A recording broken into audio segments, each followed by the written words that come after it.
Bom dia, moçada! Tudo bem com vocês? Aqui quem vos fala é o professor Eugênio Bastos, canal Geogênio, democratizando o ensino da geografia. Moçada, vamos fortalecer o canal, se inscrevam no canal, dê aquele like, compartilhe o vídeo e ajude o professor Eugênio Bastos a democratizar o ensino da geografia.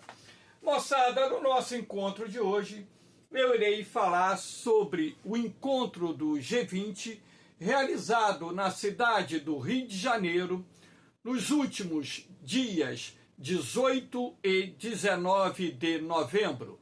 Portanto, a cúpula do G20, realizada no ano de 2024 na cidade do Rio de Janeiro, podemos considerar que foi um sucesso, uma vez que nós tivemos alguns avanços representativos em temas de grande interesse internacional.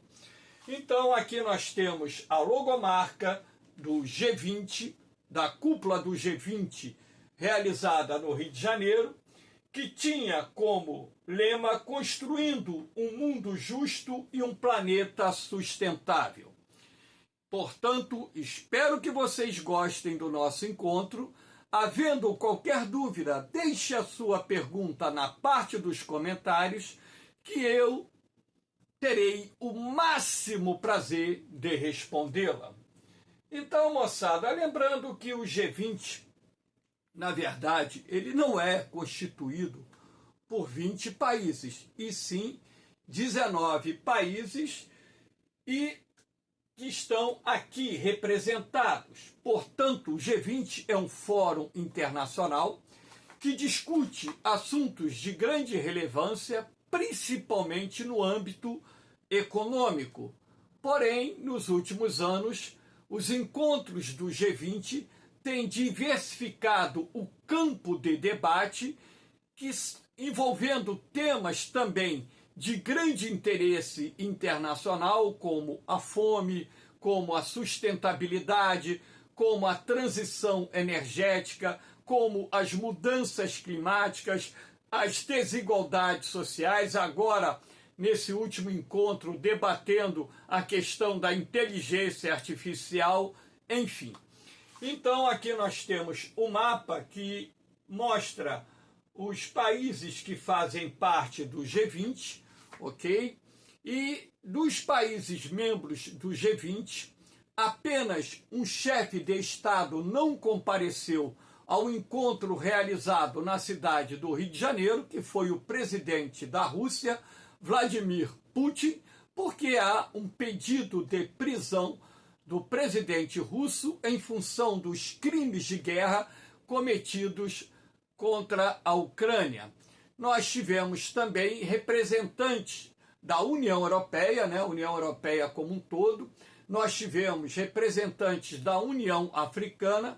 Portanto, nós tivemos nesse fórum que foi realizado aqui na cidade do Rio de Janeiro, a participação de mais de 60 chefes de estados e seus representantes, num evento de grande magnitude que, na minha concepção, abordou temas de grande relevância que, se de fato saírem do papel e forem colocados em prática através de ações e não apenas de palavras, poderemos esperar um futuro melhor para a humanidade.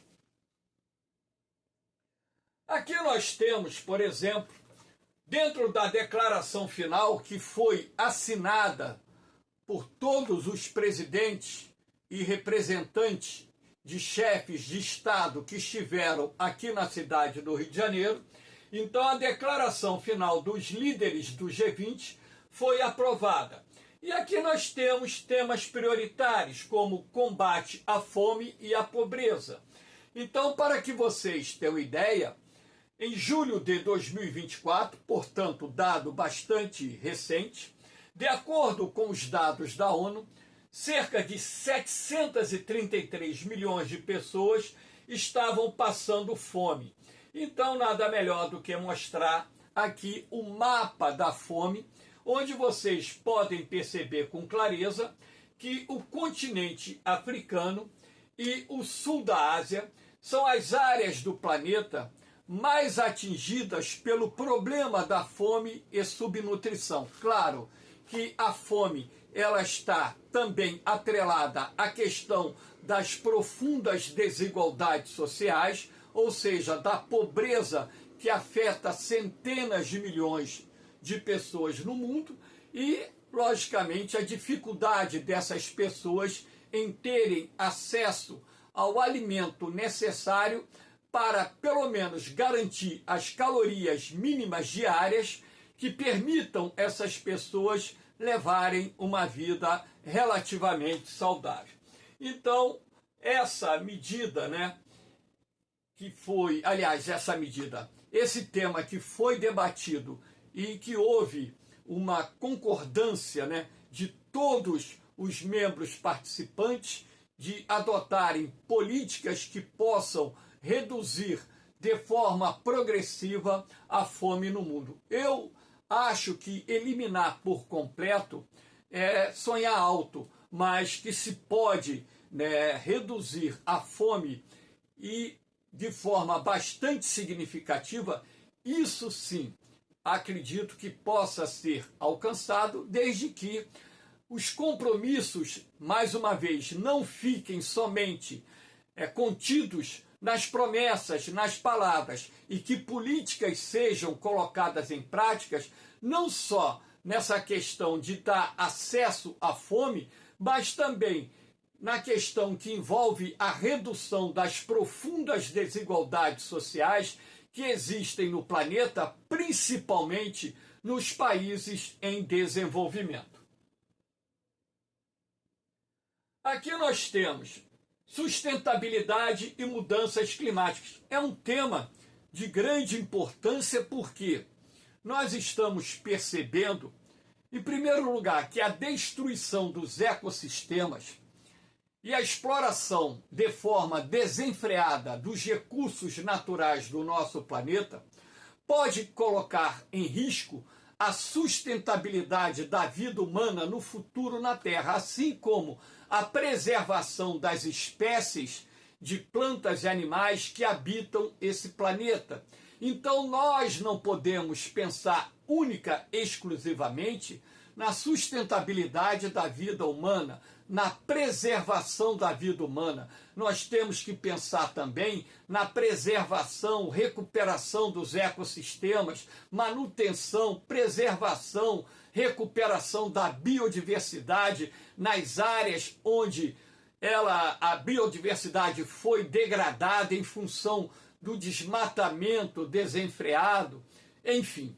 E essa questão das mudanças climáticas, o custo tem sido muito alto em vários países do mundo, não só em função das ondas de calor que estão se tornando cada vez mais frequentes e duradouras, assim como as tempestades que também causam prejuízos enormes, além da destruição de plantações, destruição de edificações, queda da produtividade agrícola, morte de muitas pessoas, enfim.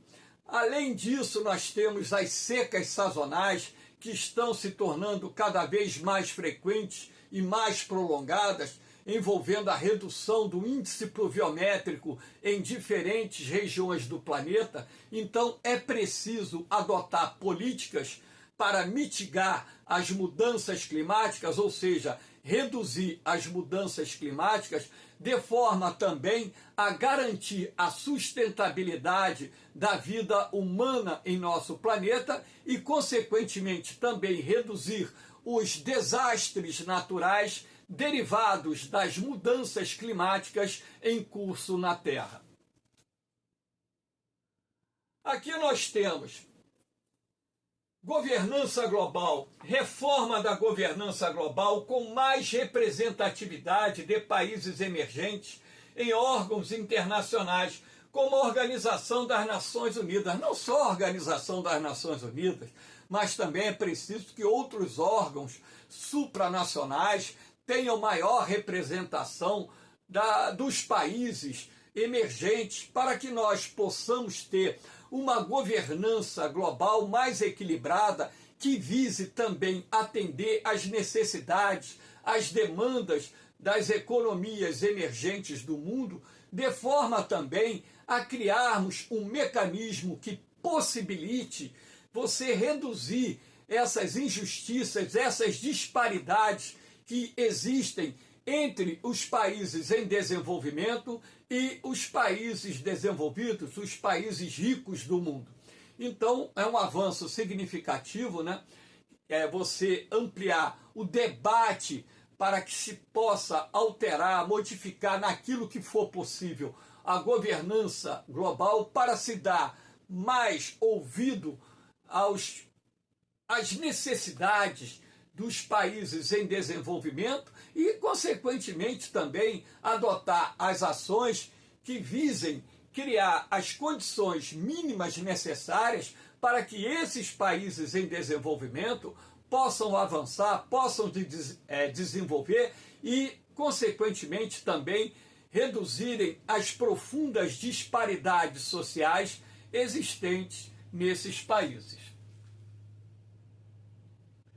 Aqui nós temos desigualdade e desenvolvimento sustentável. Nada melhor do que essa imagem aqui à esquerda para mostrar, né, através da segregação socioespacial, que é um processo que existe nas médias e grandes cidades, principalmente, né, nas médias e grandes cidades do mundo, onde você tem a coexistência lado a lado de famílias de classe média, classe alta, com famílias pobres vivendo em favelas. Então aqui você observa um condomínio com piscina, tudo mais, coberturas, né, varandas com piscina, e aqui uma favela onde as pessoas vivem com profundas privações.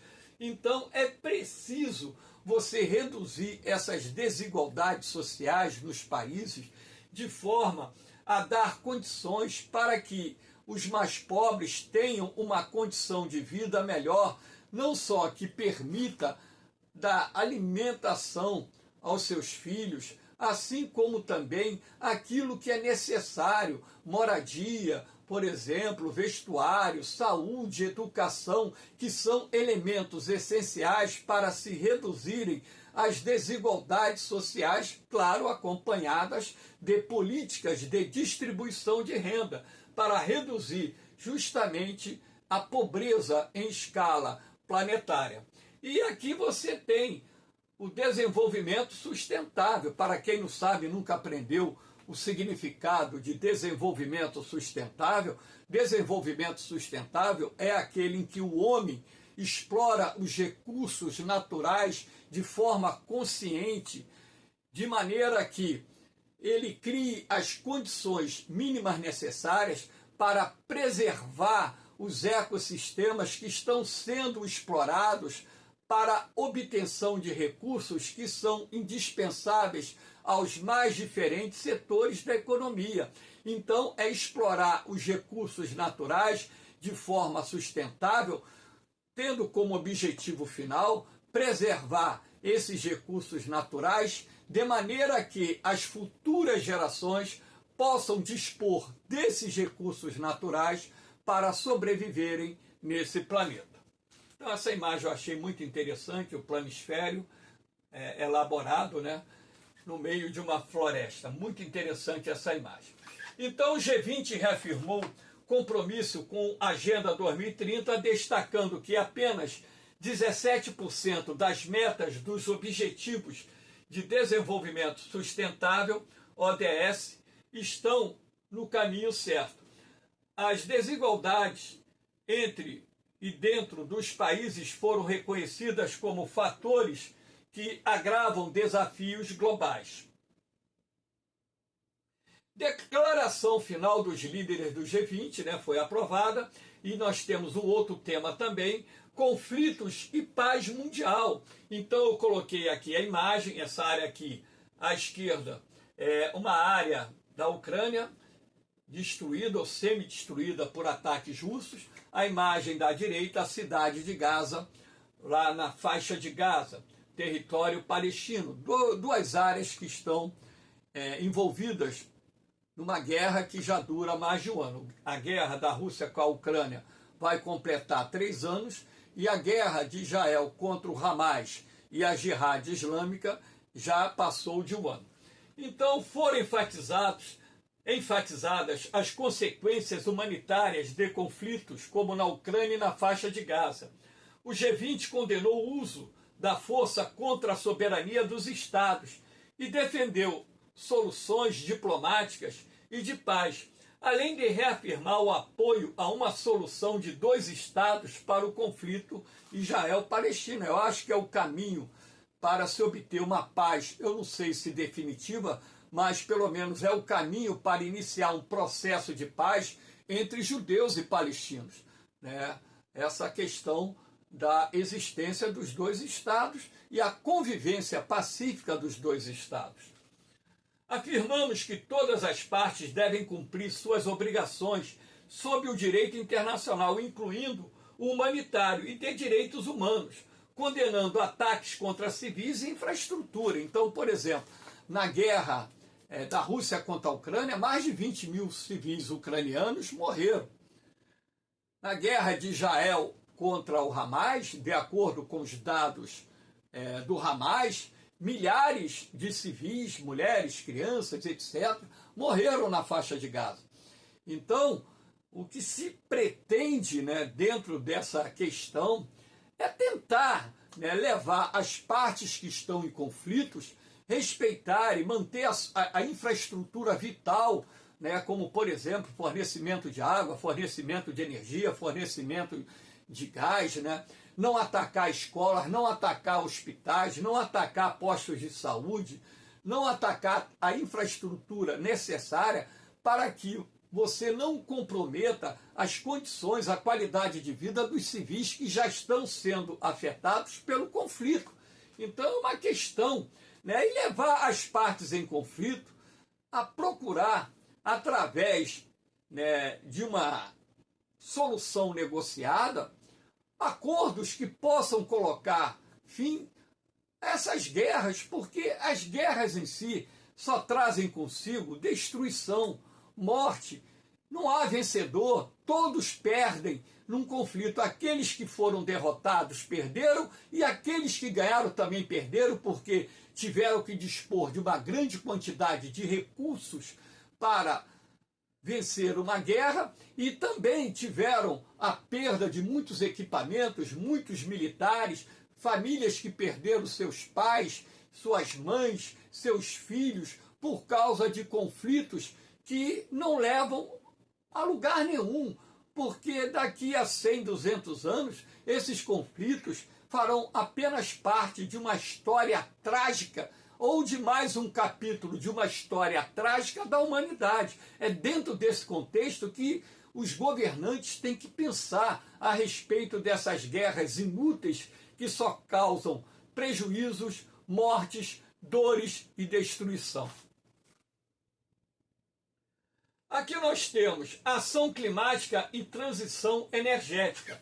O documento cita compromissos renovados para atingir emissões líquidas zeros até meado do século e para aumentar significativamente as energias renováveis e a eficiência energética globalmente até 2030. Eu não acredito piamente, não acredito mesmo, que as emissões líquidas serão zeradas até 2050, até mesmo porque o consumo de petróleo, carvão mineral, ou seja, fontes de energia de origem fósseis, continua crescendo no mundo.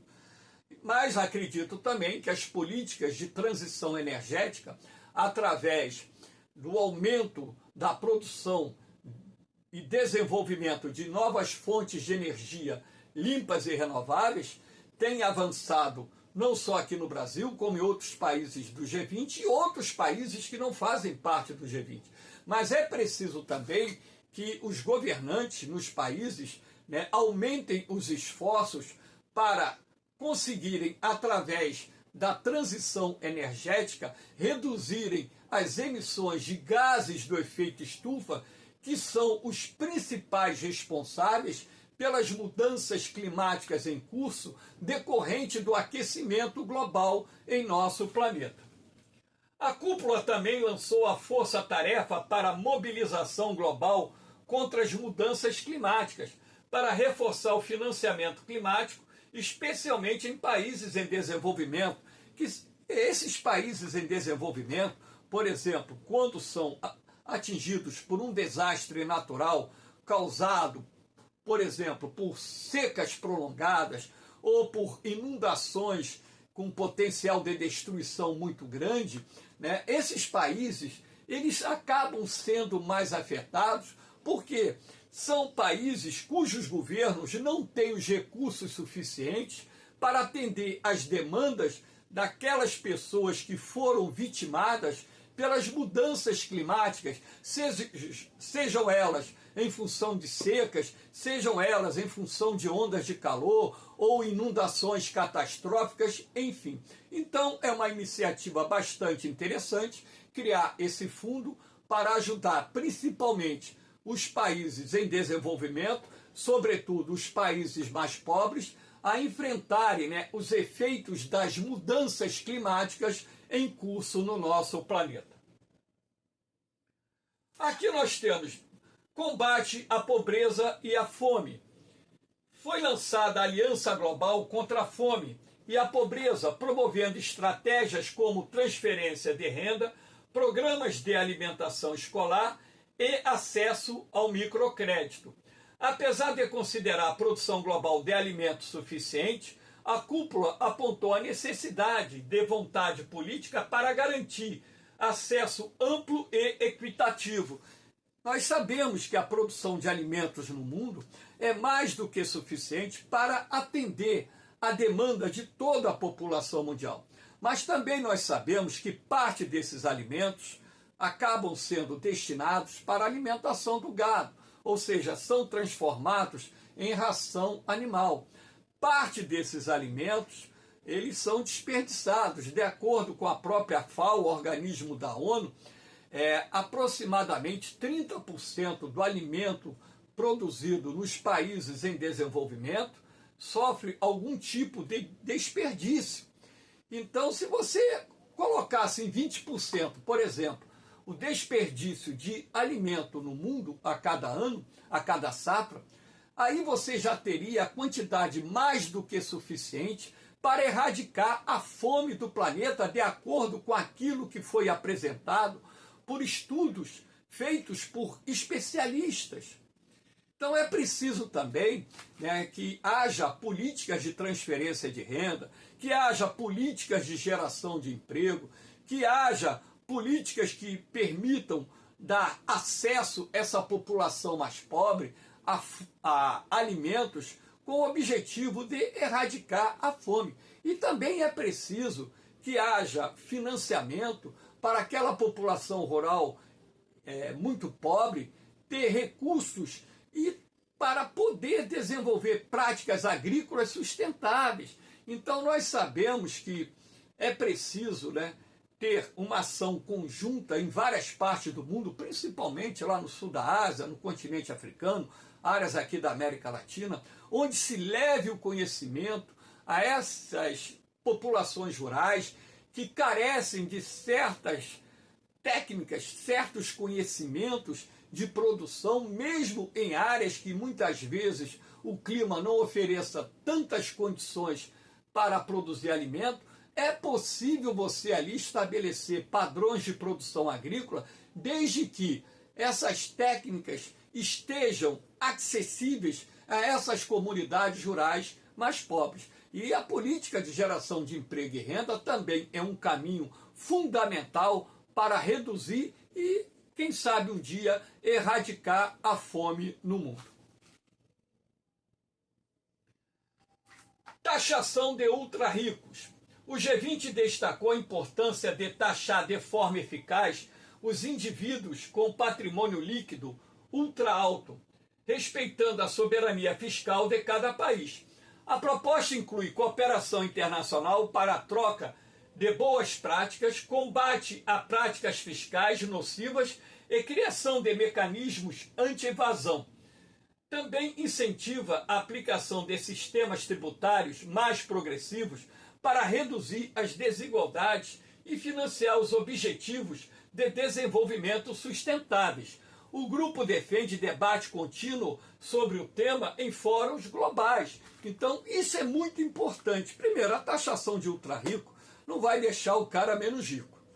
Você vai gerar recursos que, por sua vez, poderão ser utilizados para promover políticas públicas que possibilitem reduzir as desigualdades sociais em várias esferas. Parte dessa premissa. É preciso você adotar também políticas públicas que reduzam ou eliminem as evasões fiscais, a sonegação de impostos.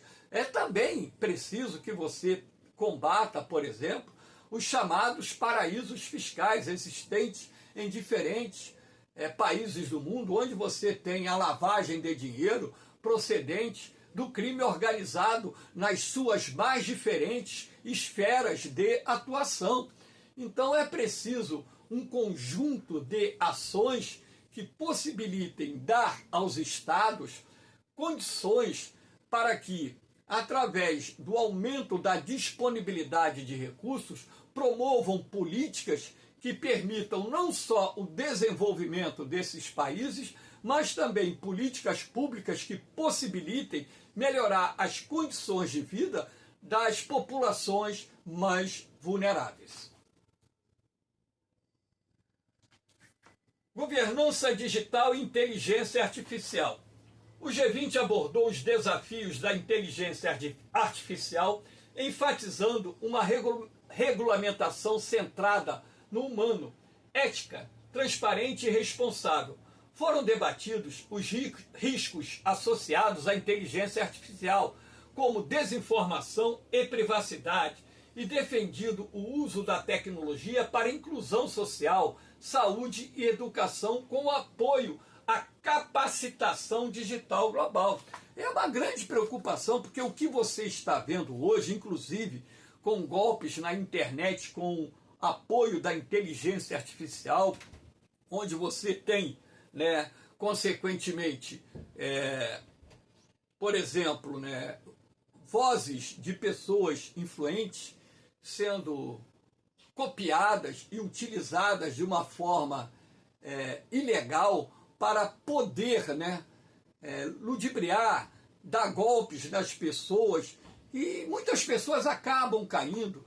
A inteligência artificial, através inclusive dos robôs, utilizam a tecnologia digital para difundir mentiras, fake news, ou seja, então é preciso que haja uma regulamentação a respeito da inteligência artificial, inclusive adotando, por exemplo, através da justiça, penalidades, sentenças duras para quem utilize essa tecnologia para propósitos criminosos. Então é preciso que haja essa consciência também de limitar o desenvolvimento da inteligência artificial, que em determinados segmentos da economia poderiam gerar algum tipo de problema, e com certeza isso vão gerar no mercado de trabalho. Então você tem que criar uma regulamentação e utilizar a inteligência artificial para o bem da humanidade, a área da saúde, legal, a área da educação, a inteligência artificial gera inúmeros recursos que podem ser utilizados no aprendizado. Então, no trabalho também, você obter as informações, conhecimentos, ampliar seu horizonte de conhecimento dentro de informações verdadeiras que contribuam para a sua formação. Aqui nós temos iniciativas em saúde global. O G20 reafirmou o papel central da Organização Mundial da Saúde no fortalecimento da arquitetura de saúde global e na preparação para pandemias. Foi destacada a necessidade de sistemas de saúde resilientes, financiamento sustentável e acesso equitativo às vacinas, diagnósticos e tratamentos, especialmente para doenças negligenciadas. A criação de uma coalizão para a produção local e regional busca ampliar o acesso à tecnologia de saúde. Então, Isso é muito importante porque nós estamos vivenciando riscos eminentes de novas pandemias. Nós tivemos aí a pandemia do Covid-19, que deixou um rastro de milhões de pessoas mortas no mundo, e o número total a gente não tem acesso até hoje, até mesmo porque dados foram manipulados por governos, e a gente sabe que a quantidade de pessoas que vieram a óbito por causa da pandemia foi muito maior do que aquela que foi divulgada em inúmeros países do mundo.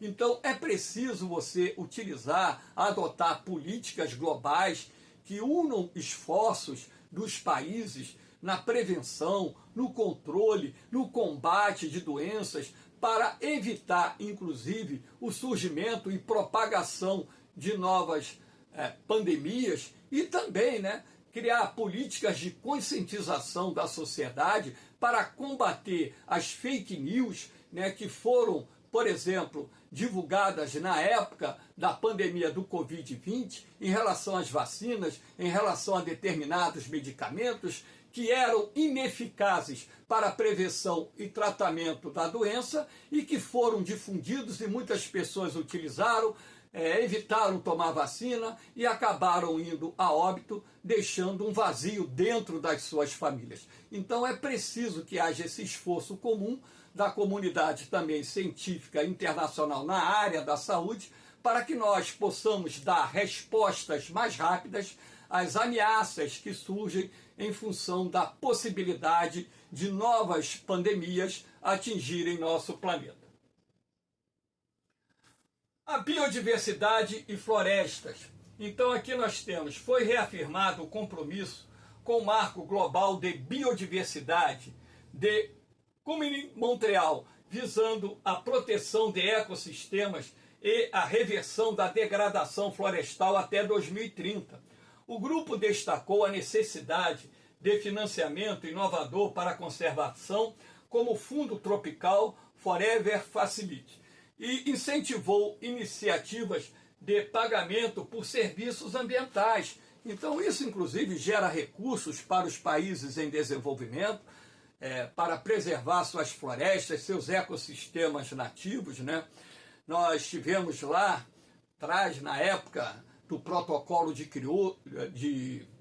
Kyoto, a criação do MDL, Mecanismo de Desenvolvimento Limpo, o surgimento dos créditos de carbono que podem ser negociados. Isso gera recursos para prefeituras, estados, para governos federais.